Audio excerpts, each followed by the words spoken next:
Hey guys, I'm Chris with True Fun Games, and several months ago I put together a little video. I wanted to make a proof of concept to kind of prove that the Atari Jaguar could have done a faithful port of the arcade original Mortal Kombat. And it was also just kind of prove to myself that I could make a Jaguar game. Basically, I made like a vertical slice. If you haven't seen that video, I'll include the link in the description. But I made a vertical slice of the Mortal Kombat character selection screen. And I wanted to be able to get graphics on the screen, play animation, play sound, play music, and then also capture user input. So I put all those things together, and it was kind of it didn't really prove that the Atari Jaguar could have handled a faithful port, but it was a fun little project. Anyways, I kind of went on and did several other projects, but I just couldn't shake this one. It stuck in my mind, and more, I wanted to really do it for real, to make the real port. And a lot of you guys in the comments agreed as well, that this port needs to happen. So I'm gonna go for it. So we're gonna take a look at where I'm at with the game today. We're gonna compare that to the arcade original, and then we're gonna dive into some other things. We're gonna talk about CLUTs. That's not a clumsy person like me. But CLUT, that's a color lookup table. And we're going to show off why that's important in getting all the graphics to fit on the Atari Jaguar. And then we're going to get a sneak peek of what I'll be working on next and in future videos for this game. And then finally, I'm going to show you guys how you can get involved, how you can be a part of this project and even become a tester. So, without further ado, let's get started. Okay, so we can see we have the fade in, the splash screen with the Mortal Kombat logo. We fade out, and then we do a little mini blind effect where it reveals the character selection screen, just like the arcade. And right off the bat, you can see in the last video, I had to limit Sub-Zero's animation because the Raptor API out of the box only could handle like 7 or 8 frames of animation. And Sub-Zero's full stance animation is 12 frames. And you can see now we have all 12 frames of animation. So thanks to the Atari Age forums, I got some help.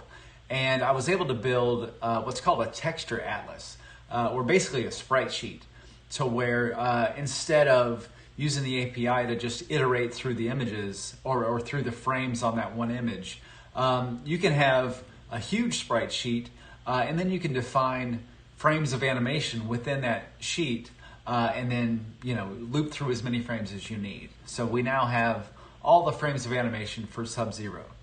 And then if I go down to Raiden, you can see he has all of his frames of animation and his lightning as well.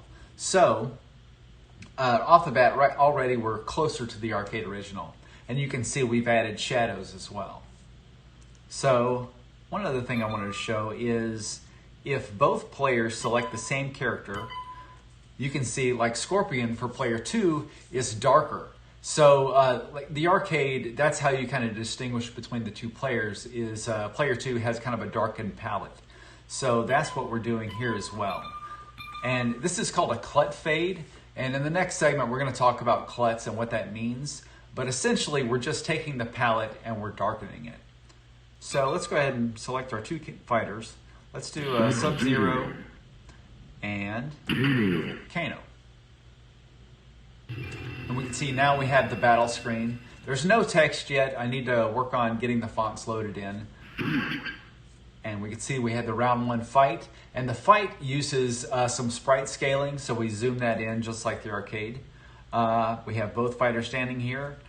We have the clouds animated in the background. We have the HUD with the health bars. You can see it's just there static. It's not actually reflecting any damage yet, and the names are obviously wrong.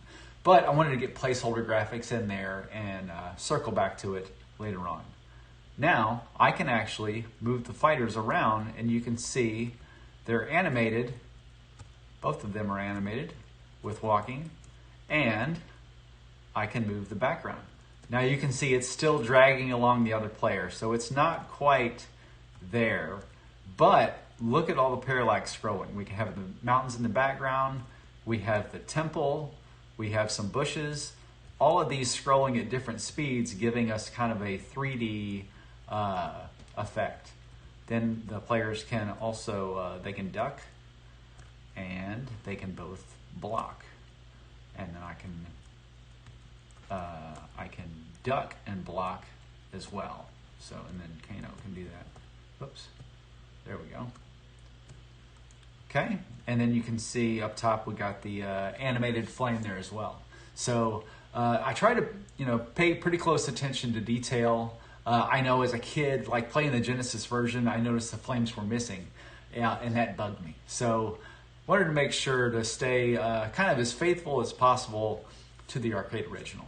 So that's a quick look at what I've got so far going on with the port.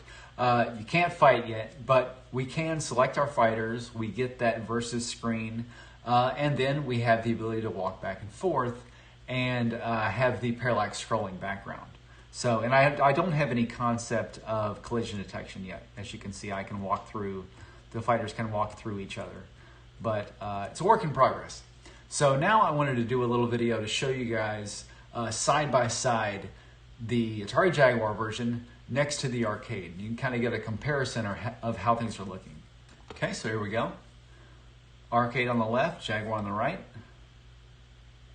And you can see the Jaguar resolution is a little bit smaller, so you can see those fighters have been pushed up and kind of overlapping the portraits, which I kind of like. I think it's a cool 3D effect.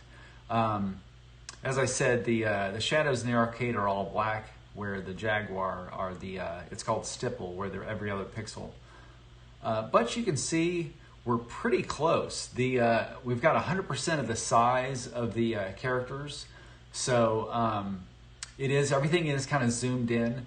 The Mortal Kombat arcade actually, it has a strange resolution where everything is stretched out tall, and we don't have that on the Jaguar. That's why things look kind of more, well, it's closer because it's a smaller resolution, but they also look kind of wider just because it doesn't have that stretched pixel look that the arcade does. Okay, so as I mentioned, the first step in moving forward with this project was getting my development environment set up correctly. So in the last video, I used the Raptor API, which is an awesome API that's written for doing Jaguar development. But as we saw in that video, everything was written in assembly, and I am not an assembly programmer. Before that last video, I hadn't written assembly in probably 25 years in college. So I knew if I was going to do a full port of the game, I couldn't do the whole thing in assembly. It would take me probably 4 times as long. So I found that there is this development kit called JagStudio, which sits on top of the Raptor API. And it allows you to use a more maybe comfortable language, such as BASIC or straight C, and then you can talk to the Raptor API. So that's what I'm doing. I'm writing this in C. By day, I'm a .NET engineer, writing in C#. So again, it's been years since I've written just straight C code, but it's certainly a lot more familiar to me than assembly. So now I want to talk about, like I said, CLUTs. So let's take a look. In order to get all of the graphics and the characters to fit onto a cartridge, so the Atari Jaguar cartridges, the max size is 6 megabytes. And once I came up with the texture atlas, so like I said, I can fit all of the frames of animation on one large image. But to do that, those images are huge, especially if it has full color and full resolution. So in the last video, all I had to worry about was the idle stances for all the fighters. In this one, obviously, I'm going to need all the frames of animation. So I quickly found that I was going to run out of space. I didn't want to have to make this a Jaguar CD game. I wanted it to be on the cartridge. So if I was going to maintain 100% of the fighter's size and resolution, a way I could save space was to reduce the color palette. So we can see here's Scorpion on the left. This is the arcade version. And on the right, we've got the Jaguar version using only 16 colors as opposed to the 64 colors of the arcade. And you can see it's pretty darn close. If you really pay close attention, like the eyes are a little bit washed out on the Jaguar version. The light on his hood doesn't have quite as much detail. But in general, it's pretty darn close, and especially when it's animated. When it's in motion, you really can't tell that much of a difference. And a little side note, I kind of talked about the shadows earlier. The shadows in the arcade are pitch black. And for the Atari Jaguar version, I went with the stipple, which is the every other pixel look. And I did that for a few reasons. As a kid, I always liked looking at screenshots of different games and being able to tell what system it was. I could look at the Genesis version of Mortal Kombat versus the Super Nintendo version, and it was obvious to me which was which just by looking at the graphics. So this is kind of my little nod to that. If you look at a screenshot of Mortal Kombat and you see the stipple shadows, you will know off the bat that this is the Atari Jaguar version. Okay? So how does all this play into how we're building the screen? So let's take a look. So as I mentioned, we're going to talk about CLUTs. It's C-L-U-T. It's a color lookup table. And essentially on the Atari Jaguar, if it can handle full color images, like 16 million color images, but those are going to be really large, especially if you have large graphics like we do here in Mortal Kombat. So to get everything to fit, I had to start using what they call a color lookup table. And essentially, with the Raptor API, you have an array of 256 colors that you can fit into one scene, but you have to break things up into these. Basically, you have 16 entries. Each entry can have 16 colors. So 16 times 16 is 256. So we're going to build this out to show how the background is built and then how that goes into using the color lookup table. So this is the blank background where we just have the cyan blue, and that's going to be our backdrop. So the first thing we do is get the mountains back there. And this is the first layer of parallax as well. Now we can see entry 10 of the CLUT has all the colors that we need to draw the background, or sorry, just the mountains. Now the cool thing I thought about the first layer of parallax is actually the mountains don't move. So I use the arcade as kind of a basis to get used to how things were looking, and I was kind of surprised to see that first layer of parallax doesn't move at all. And it makes sense. It's mountains that are way back there. So this is actually a static part of the background. As you scroll back and forth, these mountains don't move. So the next layer of parallax I added was the clouds. And you can see the 16 colors for the clouds, that goes into CLUT 8. And by the way, the placement of these CLUT indexes doesn't matter. As I was building things out, I found a spot for them and I put them in there. But these could just as easily go into 0 and 1. It doesn't matter. As long as you can fit everything into the 16 entries and you can get a maximum of 256 colors if you want to use the CLUT. Okay, so next we have the temple, and that color palette gets loaded into CLUT 9. Now the cool thing also I did with the temple to save memory. So the image is actually only half of the temple, and if you see, it's a mirror. So the left and right of the temple are exactly the same. So in the image, I'm only storing half of the temple, and then I'm just duplicating it for the other side. And then those share the same 16 colors we can see here. Then we added some bushes. This is to give some further depth. So now, as we scroll, we've got the mountains in the background that don't move. We've got the temple that moves at a slower rate than the foreground. We've got the bushes that move slightly faster than the temple. And then we've got the clouds that scroll as we go. So all of this gives us kind of a sense of depth on the stage. Okay? Then we loaded in the foreground. And you can see this foreground took up the first 7 entries of the CLUT. So, in the previous layers, I was able to fit the entire layer into 16 colors. But for the foreground, actually the original image in the arcade is a full 256 colors.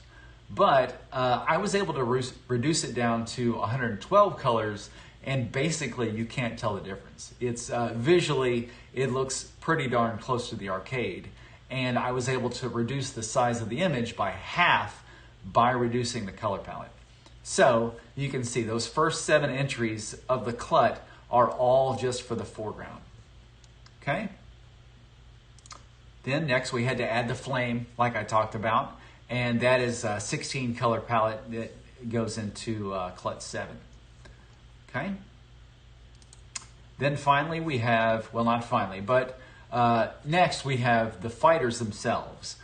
Player 1's palette goes into CLUT 14, and then player 2 goes into CLUT 15. So we can see Kano's palette is loaded in, as well as Sub-Zero's in 14 and 15. And then we have the fight graphic, the round 1 fight, and then the HUD with the health bars. All that goes into CLUT 12 with those colors. Now you can see CLUT 13 is open still. What I'm using that for now is if Raiden is on screen, Raiden has the lightning that goes around. And the lightning isn't baked into Raiden's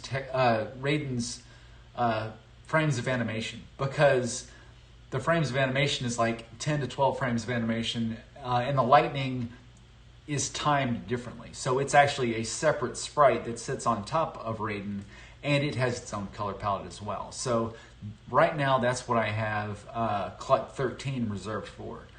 But again, this can probably be further optimized. As you can see, there are some repeated colors in this palette to where if I was truly to optimize this, we would only have one color used one time. To do that, it's going to take some serious optimization, and I wanted to get things rolling. So maybe later. So that's pretty much it. That was the biggest hurdle with this, is getting arcade quality graphics, but getting them sized down so that they can fit on the Atari Jaguar cartridges. I still have a lot of work to do as far as getting everything in there, but for now, you can select from any of the 7 characters. All of them have their walk, block, and duck animations.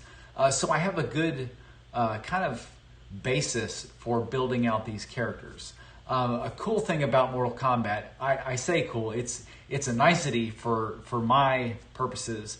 All of the fighters in Mortal Kombat fight exactly the same. So it's not like Street Fighter or some other games where each fighter has their own style. Mortal Kombat, all the fighters are the exact same, aside from their special moves and their fatalities. So for my purposes, that works because basically I'll build one fighter to do all the moves, punch, kick, sweep, jump. Once I get one fighter doing all of that, it's just a matter of swapping out the animations for the different fighters. Then I can worry about building out special moves and fatalities and all that good stuff. So in terms of balance, this helps as well because I'll be honest, I've built like side scrollers, I've built puzzle games, but I've never built a fighting game. So I actually think this is a good start, being that all the fighters are pretty much the same, and I have a pretty good start here. So there is one other thing I wanted to show off. Okay, so I've got the game loaded up, and let's select our fighters. I'm going to do Scorpion and Kano. Scorpion, Kano. And this is to kind of give you guys a preview of what I'll be doing next. So if I go into, if I put this in kind of a debug mode, you can see I've got hitboxes going. And each fighter, if you can tell, The top half is in blue and the bottom half is in purple. So now, as Scorpion, if I duck, you can see I turn off that top hitbox. And this will be, if there's a projectile coming, I can, and the fighter then has the ability to duck it, and then it turns off that hitbox. So then you can also see that each fighter has this red attack hitbox, and basically this will follow whatever animation is being done for the attack. So if they're throwing a punch, then this red hitbox will follow the punch and see if it makes contact with the other player's hitbox. Same for like if they do a kick or a sweep, this red box will just follow that animation, and then we can check for the collisions as we go. So, and then on this side we can see Kano ducks, and then as they move, the hitboxes move with them. So again, there's no collision detection yet. They can walk through each other, but this is kind of a sneak peek as to what I'm going to be doing next. So now I've got the fighters on screen. They're animated. Now it's time to make them fight. So should be pretty exciting. I'm looking forward to actually getting some action going in the game, getting some blood going. So there's lots of fun stuff that's coming up, but I wanted to show you guys kind of where I'm at, and I hope you guys are excited about this as I am. This is a fun little project, and something I've always wanted to see is Mortal Kombat. Let's see how arcade perfect we can get it running on the Atari Jaguar. And the last thing I want to show you guys is I've set up a Patreon page. Obviously I can't sell the Mortal Kombat game for the Atari Jaguar. I don't have the rights. This is totally just a fan game. But if you want to support me and kind of this fun little project that we're putting together, please check out the Patreon page, and there's some benefits as well. So at the $3 tier, you can become a true fan. You'll get first access to new videos. They'll be posted on Patreon before they go up on YouTube. I'm going to have Patreon exclusive polls. So throughout the development process, maybe I'm thinking about putting in an Easter egg, or a secret. I'll do a poll and see what might be the most fun. So Patreon would be the place for that. Or maybe there's like, something that won't fit on the Jaguar, or we may have to make some kind of concession. We'll do some polls to see what might be the best way to, handle that. And we can have open dialogue and discussion on Patreon as well. So it'll be some good, dev talk. There will be Patreon exclusive screenshots and work in progress stuff. So as I'm building something cool, or maybe I have a crazy bug that happens, I'll post those kind of things on Patreon so you can kind of get some content along the way between videos. And then, of course, you will get a shout out in future videos, all patrons, and my eternal gratitude. So if you guys support me, I deeply appreciate it. So at the next tier, you can become a true tester. So you'll get everything that you get as a true fan. Then you'll also get early access to the alpha and beta versions of the game. You can become a tester, you can report bugs, you can give me your feedback, and you can help me solidify this game and make it, enjoyable for everybody. So you'll be actually working with me to make the game. And then, of course, you'll also earn your name in the credits as well of the actual game ROM. You'll be in there. Like I said, hopefully you're as excited about this as I am. This project, as I said, I just couldn't shake it. I think it's too important, and it's kind of my little niche of retro gaming that I have an opportunity to do something that nobody else is doing. And I'm excited about that. As I said, as a kid, I loved programming, I loved Mortal Kombat, and I loved the Atari Jaguar. So to put them all together into a passion project that means a lot, not only to me, but hopefully to you as well. It's just a lot of fun. So thank you guys. Stay tuned, and there's a lot more to come.